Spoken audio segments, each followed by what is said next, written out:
Nous faisons partie des 4,437 milliards d'internautes à travers le monde. Bonjour, c'est Bertrand, votre coach web.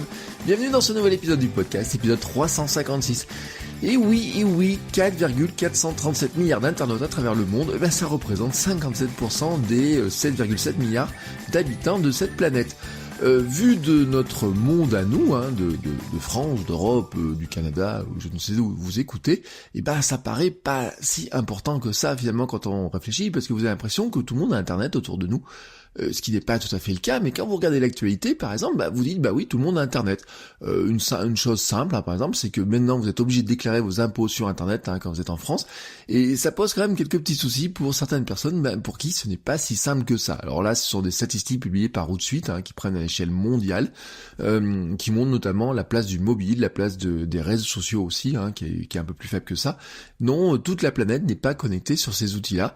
Mais c'est vrai que des fois, le prisme est un petit peu déformé. Mais c'était pas trop le sujet du jour. Aujourd'hui, je vous parlais d'un élément un petit peu différent, vous l'avez vu dans le titre de l'épisode. Je voulais vous parler des anecdotes, parce que je discutais la semaine dernière de création de contenu, de comment je fais pour créer, de comment faire pour produire facilement.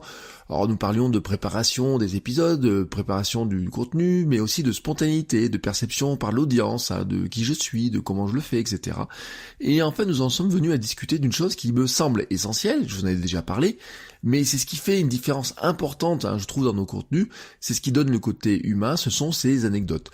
Les petites histoires de votre quotidien, vos aventures. Alors je mets des guillemets pour ceux qui pensent qu'ils ne vivent pas d'aventures, et pourtant, je considère qu'en fait, nous vivons des aventures, une grande aventure et des petites aventures, mais ça reste une aventure. C'est d'ailleurs ce qui fait la force des vidéos vlogs sur YouTube, des streetcasts, dans lesquels une personne vous raconte sa journée, ses péripéties quotidiennes. Bien sûr, il y a des gens qui sont qui arrivent à les raconter d'une manière plus facile, plus aisée, qui ont plus de facilité à le raconter.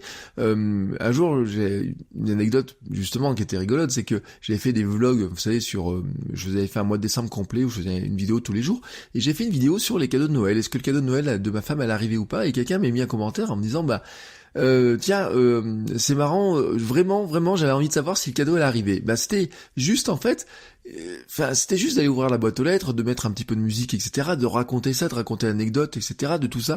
Vous voyez, ça fait une petite histoire. Alors c'est pas une histoire qui va changer la vie des gens, mais en fait c'est une histoire qui quelque part va créer un petit peu une connexion, la personne va se reconnaître et tiens, il y a un truc qui m'est arrivé moi aussi là-dedans. C'est pour ça que je vous dis que c'est important de documenter. Je vous ai souvent parlé de créer du contenu, non pas en inventant des choses, mais en documentant ce qui fait votre quotidien. Vous n'avez pas besoin de lire des milliers de choses et de recracher mot par mot, etc., de refaire des résumés. Vous n'avez pas besoin d'essayer d'inventer des choses nouvelles, parce qu'il y a tellement de choses qui sont inventées. Non, la création de contenu, c'est aussi de mixer des choses qui vous avez lues, que vous avez vues, que vous pensez, et des choses que vous vivez. D'ailleurs, le mot documenter faisait partie de mes grands mots directeurs pour l'année 2018 et l'année 2019, je l'ai gardé, ce mot documenter, parce que ça fait partie tout simplement de mes règles de création de contenu. C'est ce que je fais dans la création de contenu avec ce podcast par exemple. Je le fais aussi sur mon blog personnel avec le sport, la cuisine, la perte de poids. Je l'avais fait à une époque avec les produits de beauté. Je me rappelle par exemple, j'avais fait un article sur comment j'ai choisi mon parfum par exemple. C'est une anecdote qui paraît bête comme ça, mais quand vous y réfléchissez, peut-être vous avez une raison particulière qui fait que vous avez choisi tel parfum, pourquoi vous en avez pas changé, etc. Et à l'époque, l'homme, alors je parle de ça il y a plus de 10 ans que j'étais, et qui se posait certaines questions, ces réflexions-là créent du lien aussi avec l'audience de mon blog, et qui se pose parfois la même question. D'ailleurs, à une époque, qui était très amusant, c'est que mes contenus les plus lus sur mon blog personnel, c'était mes tests d'anti-cerne. Et des tests d'anti-cerne, il n'y en a plus aucun sur mon blog, parce que mon changement, mon parcours d'histoire, c'est que au lieu de mettre un anti-cerne, maintenant je dors, ce qui est le meilleur anti-cerne du monde, soyons clairs, le repos fait partie des meilleurs anti-cernes, et celui-là, vous n'avez pas besoin d'argent pour l'acheter. Je le fais aussi sur mon Instagram, je le fais aussi dans mon podcast, Kilomètre 42 sur la course à pied, où j'ai documenté par exemple toute ma préparation pour le marathon de Paris, mais j'ai documenté aussi ma préparation pour le marathon de Lyon, et qui avait échoué. Et vous voyez, ça crée aussi quelque part une proximité. Et d'ailleurs, en fait, je n'ai qu'un commentaire sur ce podcast, mais il est assez révélateur, je trouve, et donc la personne me dit, j'ai avalé toute la saison 1 en courant. Je ne sais pas pourquoi, mais t'entendre ramer me donne des forces. Et c'est exactement, en fait, la perception que les gens ont de vos anecdotes. Moi, je ne suis pas un grand coureur, mais le fait de partager crée une connexion, de la proximité, mais aussi de la confiance. Ces anecdotes, cette démarche de documentation renforce effectivement vraiment la confiance que vous créez avec votre audience, car en fait elle montre une vulnérabilité. Vous n'êtes pas un super-héros inaccessible, vous n'avez pas toutes les réponses, vous allez parler de domaines dans lesquels vous apprenez encore, des domaines dans lesquels vous faites encore des erreurs, des questions pour lesquelles vous ne connaissez pas les réponses. Avec ces anecdotes-là, vous allez montrer à vos lecteurs que finalement vous êtes juste un humain comme eux, que vous êtes sur le chemin de la progression, que vous leur faites aussi confiance, car que finalement, en confiant ces anecdotes, en confiant ces vulnérabilités, vous avez confiance dans le fait qu'ils en feront un bon usage. Et ce que j'appelle un bon usage, c'est ne pas l'utiliser pour se moquer de vous, c'est en fait les utiliser pour eux les utiliser dans leur vie, ou alors utiliser ce qu'ils font dans leur vie pour vous donner un conseil et vous aider à progresser. Et c'est là où il y a une réciprocité qui se met en œuvre. Elles ajoutent aussi une touche personnelle qui n'est pas forcément très profonde, mais qui crée du lien. Raconter une chose vue dans la rue, franchement, ça change pas, ça dévoile pas vraiment qui vous êtes profondément, toutes vos pensées, mais en fait, ça montre un peu plus qui vous êtes. Et c'est là, je voudrais en venir sur un créateur qui est, je trouve, assez incroyable, et je dis souvent que j'adore Seth Godin, et c'est le point qui me fascine le plus dans sa création, dans ses livres, dans son blog, dans son podcast. C'est vraiment ce qui me fascine, c'est que il peut partir d'un message vu dans une chambre d'hôtel ou un petit truc écouté, et puis vous faire une note sur le marketing qui aura un impact incroyable parce que vous allez dire c'est l'effet waouh, vous savez. Et pourquoi il arrive à faire ça? Alors bien sûr, il y a le talent. C'est clair que Seth Godin a un talent d'écriture, d'analyse incroyable. Il le travaille beaucoup aussi, c'est l'entraînement, l'habitude de le faire. C'est-à-dire que Seth Godin, c'est quelqu'un qui publie tous les jours un billet sur son blog. Tous les jours, il publie sur son blog. C'est pas forcément des choses très très longues, mais tous les jours, il publie quelque chose sur son blog. Et cette habitude de publier, c'est une chose, mais d'observer, de regarder ce qui fait le monde autour de vous, vous pouvez l'apprendre très simplement. Regardez, oui, autour de vous, écoutez ce qui se passe autour de vous, faites partie du monde, changez de lieu, allez dans des lieux où il y a du public, par exemple, écoutez des discussions au comptoir du bar, observez des comportements qui peuvent être surprenants avec l'œil que vous avez. Je ne sais pas combien, par exemple, d'idées me sont venues dans le bus, en me baladant dans les rues, dans le train, dans un coffee shop, en achetant une glace aussi. Des fois, il y a des trucs, vous regardez juste comment est fait le comptoir, par exemple, chez votre glacier quand vous êtes en vacances. Moi, quand je vais prendre un café à Vichy, par exemple, il y a un moment donné, je regardais sa carte qui était affichée au mur, et je me dis, mais pourquoi tu fais ça? Pourquoi ton truc là c'est aussi compliqué? Et on en discute, et après ça me donne des occasions d'en parler dans des épisodes, dans des billets de blog, vous voyez, ça nourrit ma réflexion. Je raconte souvent que j'ai des écouteurs sur les oreilles, mais que en fait le son est pas forcément branché dedans.